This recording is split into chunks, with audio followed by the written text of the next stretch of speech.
اس video میں ہم یہ جاننے کی کوشش کریں گے کہ ہم اپنے بروکر کو کیسے سلیکٹ کریں، یعنی جس بروکر کو ہم سلیکٹ کرنے جا رہے ہیں وہ رجسٹرڈ بھی ہے یا نہیں، کون کون سی چیزیں اس بروکر کے بارے میں جاننا بہت ضروری ہیں۔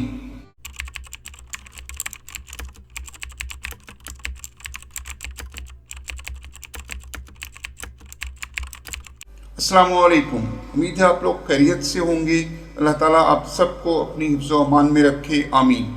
آئیے دیکھتے ہیں کہ ہم نے بروکر کا انتخاب کیسے کرنا ہے اور کسی بھی بروکر کو سلیکٹ کرنے کے لیے کون کون سی چیزیں ہمیں چیک کرنی ہوں گی، یعنی کہ ان چیزوں کے بارے میں جاننا ہمارے لیے بہت ہی ضروری ہوگا۔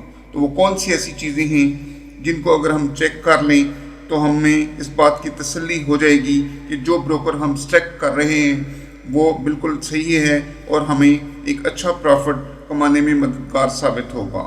تو سب سے پہلے جو چیز ہم نے دیکھنی ہے وہ ہم نے دیکھنی ہے سیکیورٹی۔ سیکیورٹی کے حوالے سے بروکر کو چیک کرنا بہت ضروری ہے، کیونکہ آپ نے اس بروکر کو ٹریڈ لگانے کے لیے پیسے دینے ہیں، اس لیے آپ کا یہ جاننا بہت ہی ضروری ہے کہ آپ کی رقم محفوظ ہاتھوں میں ہے یا نہیں۔ آپ کو یہ بھی معلوم ہونا چاہیے کہ وہ کون کون سے ادارے ہیں جہاں پر کسی بھی بروکر کا رجسٹرڈ ہونا ضروری ہے، اور اگر آپ کو ان اداروں کے بارے میں معلوم ہے تو آپ کو اس کا فائدہ یہ ہوگا کہ اگر کوئی مسئلہ درپیش ہوتا ہے تو آپ ان اداروں سے رابطہ کر سکتے ہیں جہاں پر وہ بروکر رجسٹرڈ ہے۔ لیکن اگر آپ مزید بھی تسلی کرنا چاہتے ہیں تو اس بروکر کے بارے میں آپ ان اداروں کی ویب سائٹ سے بھی معلوم کر سکتے ہیں۔ ابھی ہم دیکھتے ہیں کہ وہ ادارے کون کون سے ہیں جہاں سے نارملی بروکر جو ہیں وہ رجسٹرڈ ہوتے ہیں۔ تو ہم ان بروکرز کی ویب سائٹ سے یہ چیک کر سکتے ہیں کہ کیا وہ بروکرز ان اداروں سے رجسٹرڈ ہیں یا نہیں۔ تو اس میں سب سے پہلا نام آتا ہے NFA، نیشن فیوچر ایسوسی ایشن USA۔ اس کے بعد دوسرا نام آتا ہے CFTC، commodity futures trading commission USA۔ FSA، financial services authority UK۔ ASIC، Australian security and investment commission Australia. BAFIN، Germany سے۔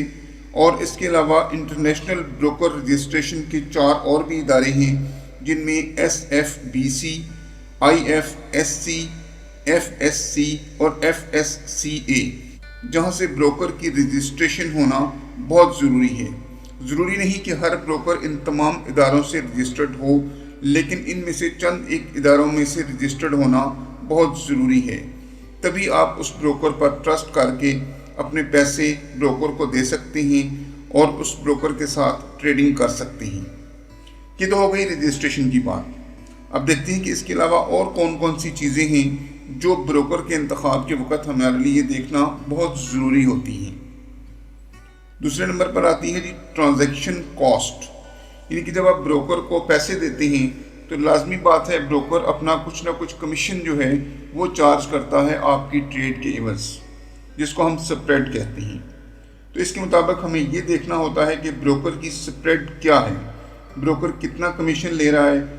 مگر یاد رہے کہ کسی بروکر کی سروسز اگر اچھی ہوں گی تو اس کا سپریڈ بھی زیادہ ہوگا، یعنی کمیشن بھی زیادہ ہوگا۔ تیسرے نمبر پر ہم نے کیا دیکھنا ہے؟ تیسرے نمبر پر ہم نے یہ دیکھنا ہے کہ کیا وہ بروکر ہمیں ڈپازٹ اور وڈرا کرنے کی سہولت فراہم کر رہا ہے، اور کون کون سے طریقوں سے وہ ہمیں ڈپازٹ اور وڈرا کی سہولت دے رہا ہے۔ کیا وہ طریقے ہمارے لیے ایزی ہیں؟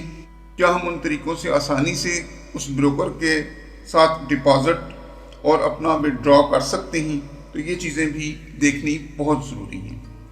اس کے بعد آتا ہے نمبر 4، ٹریڈنگ پلیٹ فارم۔ تو اس میں یہ دیکھنا ہوتا ہے کہ کیا بروکر ٹریڈنگ کرنے کے لیے اپنا پلیٹ فارم مہیا کر رہا ہے یا وہ MT4 یا MT5 کے لیے آپ کو ایکسیس فراہم کر رہا ہے۔ تو یہ چیزیں لازمی طور پر آپ نے اس بروکر میں دیکھنی ہیں۔ بعض بروکرز اپنا ٹریڈنگ پلیٹ فارم بھی مہیا کر رہے ہوتے ہیں، اور بعض بروکر صرف MT4 یا MT5 کے لیے ایکسیس فراہم کر رہے ہوتے ہیں، اور بعض بروکر دونوں سہولیات فراہم کر رہے ہوتے ہیں۔ 5ویں نمبر پر جو چیز آتی ہے وہ ہے ایگزیکیوشن، یعنی کہ ٹریڈ لگاتے وقت ٹریڈ کس طرح لگ رہی ہے، کیا ٹریڈ کی ویلیوز صحیح آ رہی ہیں یا نہیں۔ اس کا مطلب یہ ہے کہ جب آپ ٹریڈ لگا رہی ہیں، اگر مارکیٹ میں زیادہ ویلیٹیلٹی ہے، اس ٹائم پہ مارکیٹ سپیڈ سے موو کر رہی ہے، تو کیا آپ کی ٹریڈ اس ٹائم پہ بیسیکلی جب نیوز کا ٹائم ہوتا ہے، فنڈامنٹل نیوز ہوتی ہیں، تو اس وقت مارکیٹ خاصی تیزی سے موومنٹ کر رہی ہوتی ہے، تو بعض دفعہ ایسا ہوتا ہے کہ آپ کی ٹریڈ یا تو ایگزیکیوٹ نہیں ہو رہی ہوتی، یعنی کہ لگ نہیں رہی ہوتی، یا آپ کی ٹریڈ بریک نہیں ہو رہی ہوتی، جس کا رزلٹ یہ ہوتا ہے کہ آپ اپنے مطلوبہ ٹائم پر جب ٹریڈ نہیں لگا سکتے تو ڈیفینیٹلی آپ اپنا پروفٹ نہیں اٹھا سکتے۔ اور دوسری صورت یہ ہوتی ہے کہ اگر آپ کی ٹریڈ جو ہے وہ پروفٹ میں جا رہی ہے اور آپ ان ٹائم اپنی ٹریڈ کو بریک نہیں کر پائی اور وہ واپس لاس میں چلی گئی، تو پھر آپ کو نقصان ہو سکتا ہے۔ اس لیے آپ کو ایسا بروکر چاہیے جو آپ کی ٹریڈ کو بر وقت لگائے اور بر وقت اس کو بریک کرنے میں مددگار ثابت ہو۔ تو یہ چیزیں دیکھنی بڑی ضروری ہیں کسی بھی بروکر کی ٹریڈنگ پلیٹ فارم کے اندر۔ اس کے بعد یہ دیکھنا ہے کہ کیا وہ بروکر کسٹمر سروس فراہم کر رہا ہے۔ یہ چھٹا پوائنٹ ہے، کسٹمر سروسز۔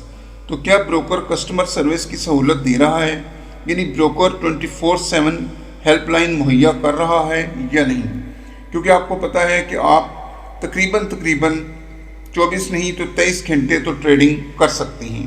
تو ایسی صورت میں آپ کو اس بات کی ضرورت رہتی ہے کہ آپ کا بروکر 24/7 کی ہیلپ لائن مہیا کرے، کیونکہ بٹ کوائن وغیرہ تو سیٹرڈے اور سنڈے بھی اوپن ہوتی ہیں، اور ایسی صورت میں آپ کو 24/7 ہیلپ لائن کی ضرورت پڑ سکتی ہے۔ تو آپ نے یہ لازمی چیک کر لینا ہے کہ اس بروکر کی کسٹمر سروس کیسی ہے، یعنی کہ وہ بروکر 24/7 ہیلپ لائن مہیا کر رہا ہے یا نہیں، اور کیا آپ اس بروکر کے ساتھ کسی بھی وقت ڈپازٹ اور وڈرا کروا سکتے ہیں۔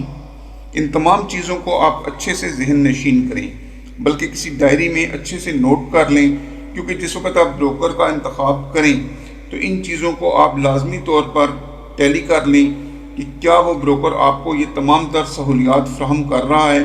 اگر وہ تمام تر سہولیات آپ کو فراہم کرتا ہے تو پھر آپ بلا جھجک اس بروکر کے ساتھ اپنے کام کا آغاز کر سکتے ہیں۔ اب تک کے لیے اتنا ہی۔ اگلی ویڈیو میں ہم ڈیمو اکاؤنٹ پر ٹریڈنگ کا پروسیس شروع کریں گے۔ اجازت چاہوں گا۔ اللہ حافظ۔